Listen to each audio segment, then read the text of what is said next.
I was sitting in my lawyer's office holding divorce papers that were barely 2 months old. Most guys would be devastated, angry, maybe even crying. But me, I was oddly calm. Actually, I wanted to smile. See, 2 months ago, I overheard something that changed everything. My fiancée, Marissa, was on the phone with her friends laughing about her plan. She called me her temporary husband, said she would take half of everything after 18 months. That night changed everything. Not because it broke my heart, but because it opened my eyes. Before I tell you how I turned the tables, drop a comment and let me know where you are watching from. And if you want to hear how this all played out, hit that like button and subscribe, because this story gets even better. Trust me, you will want to see what happens next. Let me take you back to the beginning. I am Forrest, 32 years old, working as a software engineer for a growing tech startup in Seattle. I have always been the type who works hard, saves money, and believes in doing things right. By the time I was 30, I had managed to save around $200,000. I bought a small house in a decent neighborhood. Nothing fancy, but it was mine. I was proud of that. 2 years ago, I met Marissa on a dating app. She was 29, working as a marketing coordinator for a mid-sized company. She had this bright smile and knew how to dress well. She was attractive, always put together. Our first date was at an Italian restaurant downtown.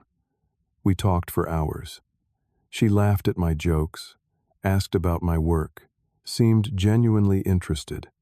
It felt easy, natural. After 6 months of dating, she moved into my place. Everything seemed perfect. She cooked dinner sometimes, we watched movies together, went hiking on weekends. I thought I had found the one.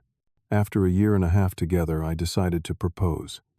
I planned it at a park by the lake during sunset. I got down on one knee, pulled out the ring, and asked her to marry me. She cried. Happy tears, I thought. She said yes immediately, threw her arms around me. We started planning our summer wedding right away. Looking back now, I realized there were signs. After we got engaged, Marissa started spending more money. She bought expensive clothes, went to the spa twice a week, got her nails done constantly. When I asked about it, she would smile and say, "We are getting married. What is yours is mine anyway." It made me uncomfortable, but I told myself it was normal. Couples share everything, right? She also started asking a lot of questions about my finances. How much did I have saved? What was the house worth? Did I have stock options at my company? I answered honestly because I thought she was just thinking about our future together. I had nothing to hide. I trusted her completely. Her friends were interesting too. They were all into shopping, going to clubs, posting everything on social media. A couple of them had been through divorces and seemed to brag about how much money they got. They talked about lawyers, about who got the better deal. I noticed they would exchange these looks sometimes when they talked about marriage. But I pushed those thoughts away. I was being paranoid, I told myself. Then came the night that changed everything. It was a Friday evening, 3 weeks before our wedding. I had finished a project at work early and came home around 7 in the evening instead of my usual 9. Marissa did not know I was home. I heard her voice coming from the bedroom. The door was slightly open. She was on the phone, and I was about to walk in when I heard what she was saying. "Girl, I just need to make it through the wedding." Her voice was casual, almost amused. There was a pause, then she continued. "You sure about this?" her friend asked through the speaker. "Positive," Marissa replied. "He is just a temporary husband. 18 months max, then I file for divorce." I froze in the hallway. My hand was on the doorknob, but I could not move. "And the prenup?" her friend asked. Marissa laughed. "He is too nice to ask for one. And even if he does," my lawyer said, "after we are married, I can claim half of everything. The house, his savings, even the stock options." She paused, and I could hear the smile in her voice. "He is so trusting, it is almost too easy." "What if he finds out?" her friend asked. "He will not," Marissa said confidently. "He is too busy with work. Besides, he loves me too much to suspect anything." I stood there in the hallway feeling like someone had punched me in the stomach. My hands went numb. My heart was racing. I could not believe what I was hearing. Slowly, quietly, I backed away from the door. I walked out of the house, got in my car, and just sat there. My hands were shaking on the steering wheel. My mind was spinning. The woman I loved, the woman I was about to marry, had been playing me all along. But after the initial shock, something strange happened. Instead of falling apart, my mind went cold and clear. I sat in that car for over an hour, staring at my house, seeing Marissa's shadow move past the windows, and I made a decision. If she wanted to play games, I would play too, but by my rules.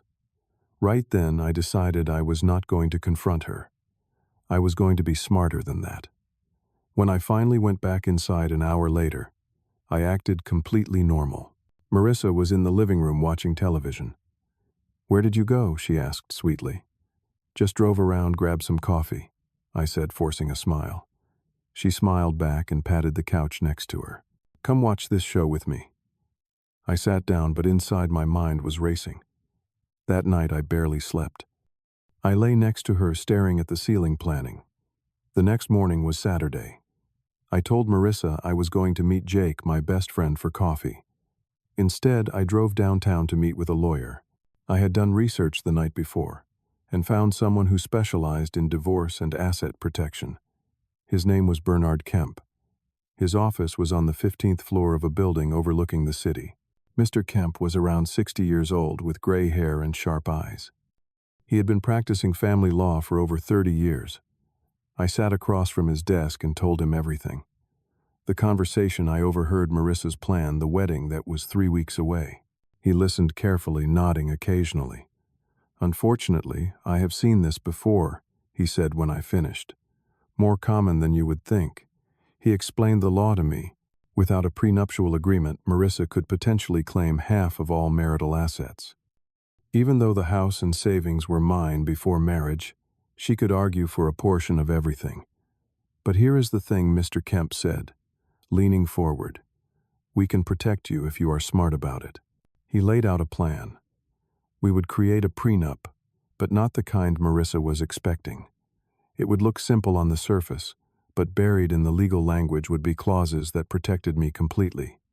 The key was making her think she was getting what she wanted, while actually signing away her rights. Over the next few days, Mr. Kemp drafted the document. The first 2 pages looked standard. Equitable distribution. 50-50 split, all the usual language. But on pages 4 and 5, in smaller print with dense legal terminology, were the clauses that mattered. If a divorce occurred within the first 2 years of marriage, and if one party could be proven to have premeditated intent of divorce for financial gain, or if there was evidence of marriage fraud, that party would receive nothing. They would also be liable for wedding costs and legal fees. Additionally, all assets I had before the marriage, the house savings and vested stock options, would remain mine entirely. Only assets gained during the marriage would be considered marital property, and only in the case of a good faith divorce. A divorce that happened honestly, not one planned from the beginning. Mr. Kemp coached me on how to present it. "You need to seem embarrassed," he said, "like someone is forcing you to do this. Tell her your company requires it, or that your parents insisted. Make her think you are uncomfortable about it. That will lower her guard." I practiced my lines, thought through every detail. 2 weeks before the wedding, I brought the prenup home. It was a Tuesday evening. We had just finished dinner, and Marissa was scrolling through her phone looking at wedding decorations. I pulled out the document, looking nervous. "Marissa, I need to talk to you about something," I said, my voice uncertain. She looked up. "What is it?" I hesitated, playing the part perfectly. "My company's lawyer contacted me. They are requiring all employees with stock options to have a prenup before getting married. It is a new policy." Her face went pale for a second. "A prenup? Now? We are getting married in 2 weeks. I know, I said quickly. "But it is just a formality. Look, it is really simple." I opened to the first page and showed her. "See? If anything happens, we split everything. 50-50. It actually protects both of us. My company just wants it on file. I am really sorry. I know this is awkward. She stared at the document. Can I read it? Of course, I said, handing it over. She spent the next 20 minutes reading. I watched her eyes scan the first 2 pages carefully. She saw the words equitable distribution and 50-50 split. Then she flipped through the rest, but I could tell she was just skimming. The legal jargon on pages 4 and 5 was dense, full of terms like party of the first part, and notwithstanding any provisions herein. Her eyes glazed over. I need to show this to someone, she said finally. Sure, I said. Take your time. She called a friend who worked as a paralegal. Not a real lawyer, just someone who filed paperwork at a law firm. They talked on the phone for 30 minutes. Her friend told her it looked standard, nothing unusual. Just the typical prenup language. The next day, Marissa signed it. Fine, she said, picking up the pen. If it makes your company happy. We went to a notary, made it official. I kept my face neutral, but inside I felt a wave of relief. The trap was set. She had no idea what she had actually signed. The final 2 weeks before the wedding were surreal. I knew what Marissa was planning, but she did not know that I knew. I had to act normal, loving, excited about the wedding. It was exhausting, but I also started gathering more evidence. I set up a recording app on an old phone and left it in the living room. Over those 2 weeks, I captured several more conversations between Marissa and her friends. Just a little over a year, and I am set for life, she said in one recording. In another, she talked about finding the best divorce lawyer when the time came. Her behavior got worse, too. She spent money freely, using our joint credit card. She bought a designer handbag that cost $3,000. When I asked about it, she shrugged. We are almost married anyway, she said. What is mine is yours, right? She smiled, but there was something cold in her eyes. The wedding day arrived. We got married in a garden venue with around 150 guests. Marissa looked beautiful in her white dress. She smiled, laughed, danced. She played the part of the happy bride perfectly. As I stood at the altar and said I do, I was not thinking about forever. I was thinking about justice, about how she had no idea what was coming. And that thought got me through the day. Our wedding night was strange for me. I lay awake while she slept, staring at the ceiling. She had no idea what was coming, and that was exactly how I wanted it. The first 2 months of marriage were a performance. Marissa seemed more relaxed now, like she had won something. She spent even more freely. Designer clothes, expensive jewelry, spa days. She used the joint credit card constantly. I let her. In fact, I encouraged it. Every purchase was more evidence of her intent. She also became less careful about what she said. One evening she came home after a night out with her friends. She had been drinking. She walked into the living room where I was working on my laptop and put her hand on my shoulder. You are such a good husband, you know, that she said, her words slightly slurred. I looked up and smiled. Thanks. She laughed, a strange sound. Too bad it will not last forever. What do you mean? I asked carefully. Oh, nothing, she said, waving her hand. Just joking. But her eyes had this look, this arrogant confidence, that told me she believed she had already won. I recorded that conversation too. Every piece of evidence mattered. Mr. Kemp had told me to document everything. Every text message, every conversation, every expense. I was building a case, and Marissa had no clue. 2.5 months into our marriage, on a Monday morning, everything came to a head. I was working from home that day. Marissa had taken the morning off work. She came into the dining room where I had my laptop set up. She was dressed nicely, like she was going to an important meeting, wearing a suit, makeup done perfectly. She sat down across from me. Forrest, we need to talk, she said. Her voice was serious, cold even. I looked up from my computer, pretending to be confused. What is it? She took a deep breath. This is not working out. I need to end this. What I said, letting shock fill my voice.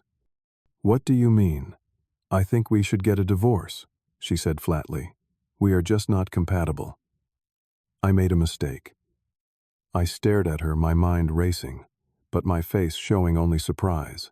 Is there someone else? No, she said quickly. I just need space. This marriage was too fast. But we have only been married 2 months, I said. Exactly, she replied. Better to end it now than waste more time. She reached into her bag and pulled out a piece of paper. I have talked to a lawyer. This is what I want. She slid the paper across the table. I picked it up and read. It was a list of demands. She wanted half the value of the house, $90,000.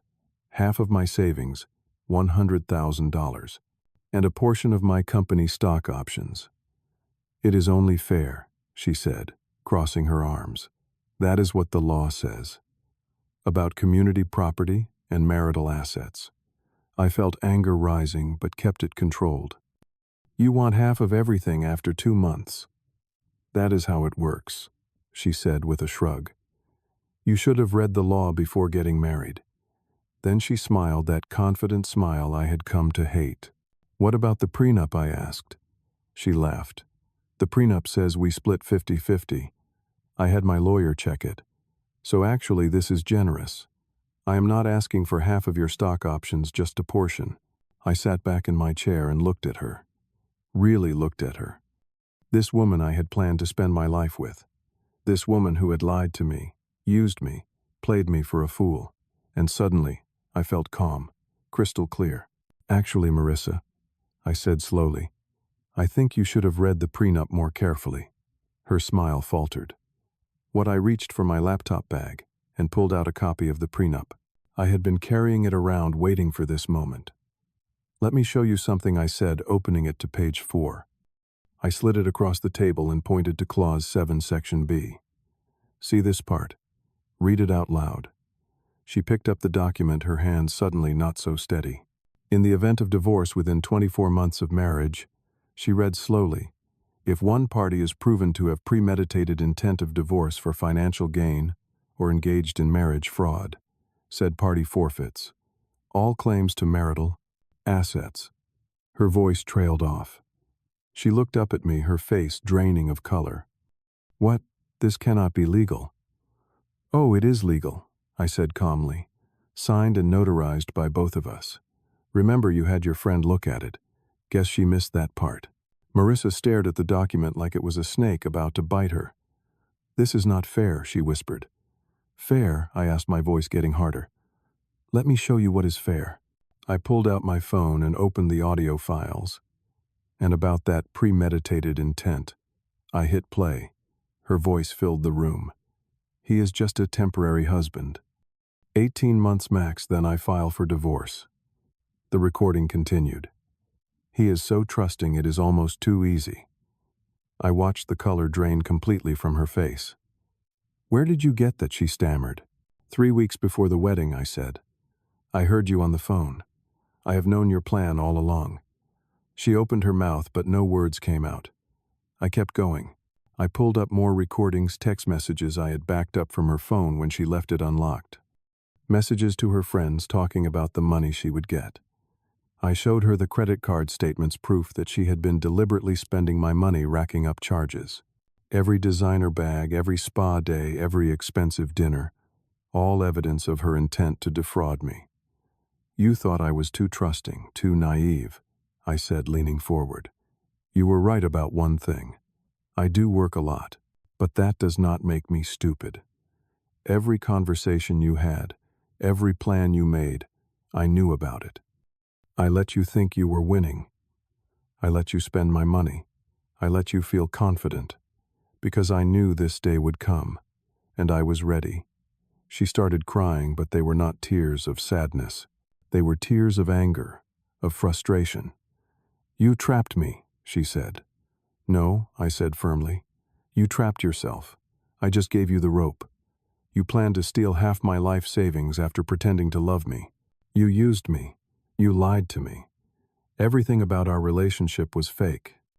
And now, you are upset because I did not just roll over and let it happen.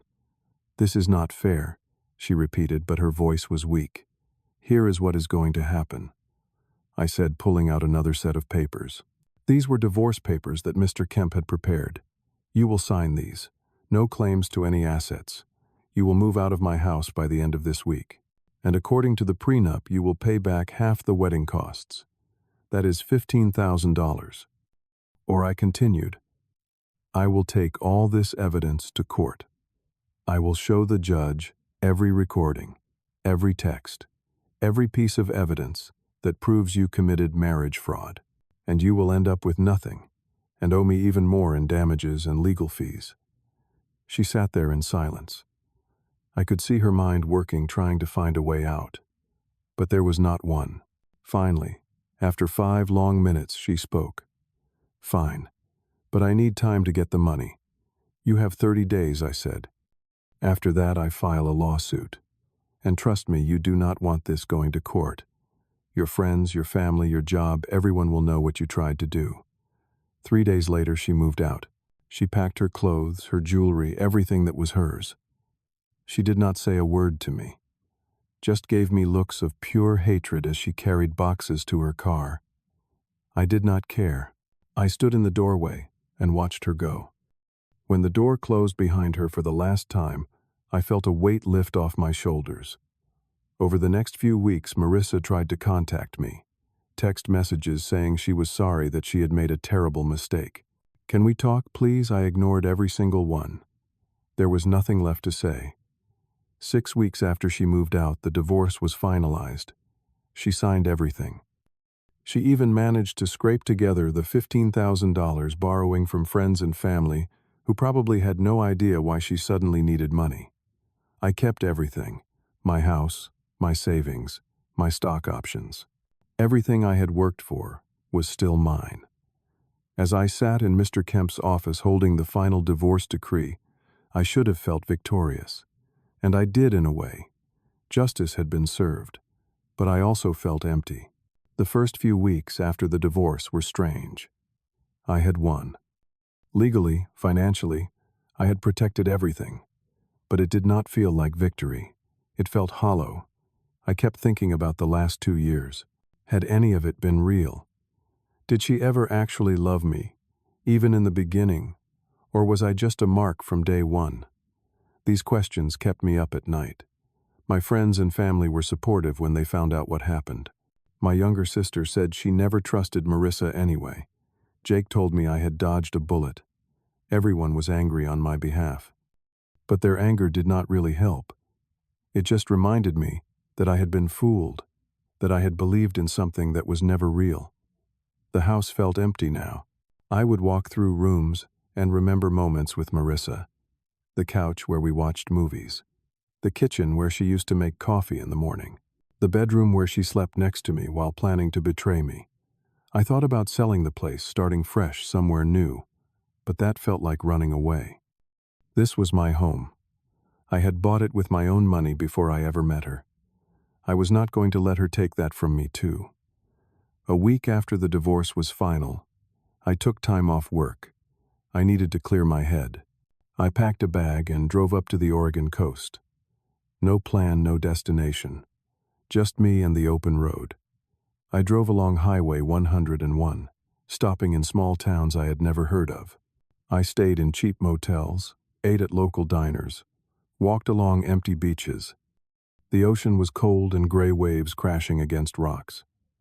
I would sit on the sand for hours just watching the water, thinking. One evening, I was sitting on a cliff overlooking the Pacific. The sun was setting, painting the sky orange and pink. I realized something. I was not angry anymore. Somewhere between Seattle and this cliff, the anger had faded. I was just tired. Tired of being suspicious. Tired of protecting myself. Tired of fighting.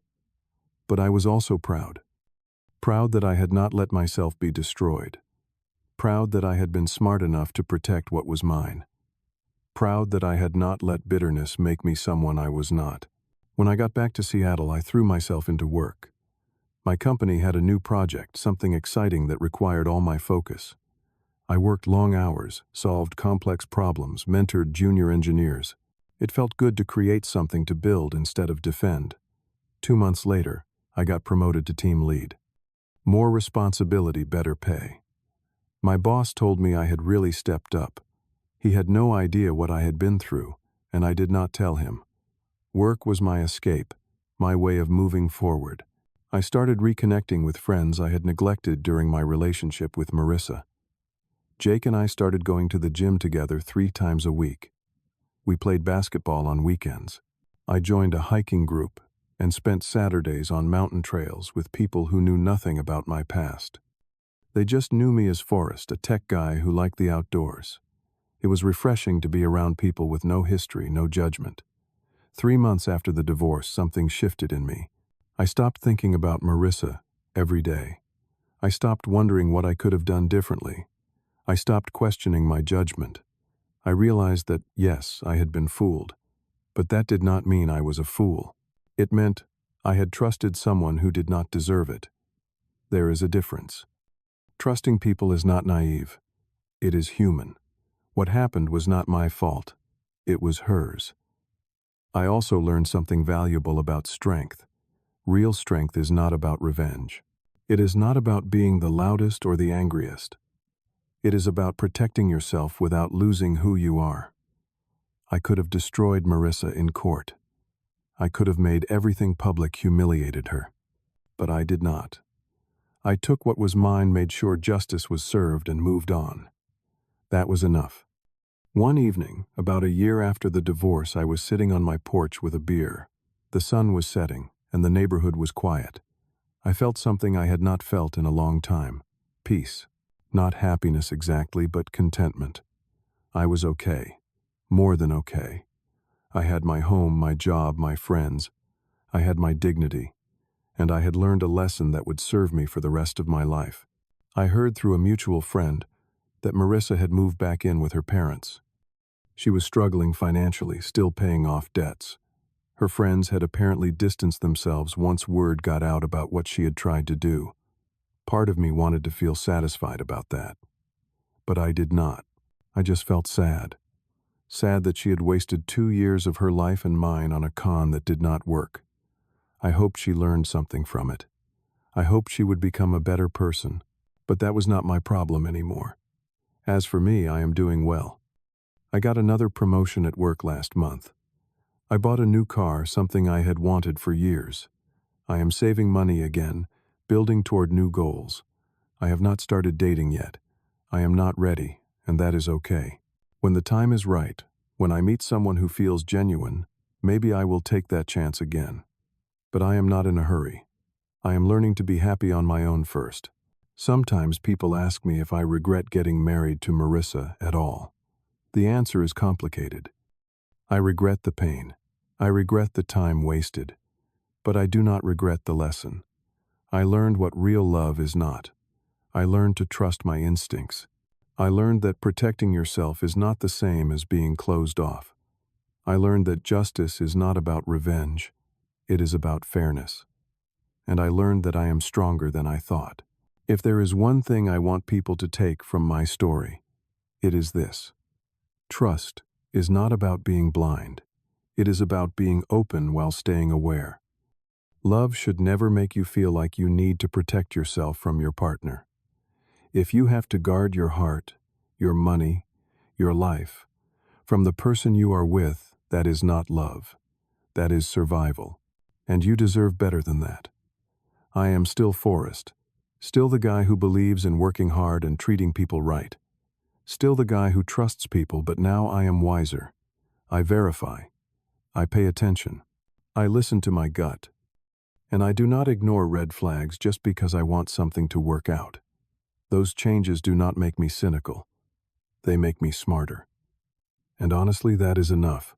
So here I am a year later, sitting in my home that is truly mine, living a life that is truly mine. No lies, no games, no one waiting to take it all away. Just me, my future, and the knowledge that I stood up for myself when it mattered most. Sometimes the best revenge is not revenge at all.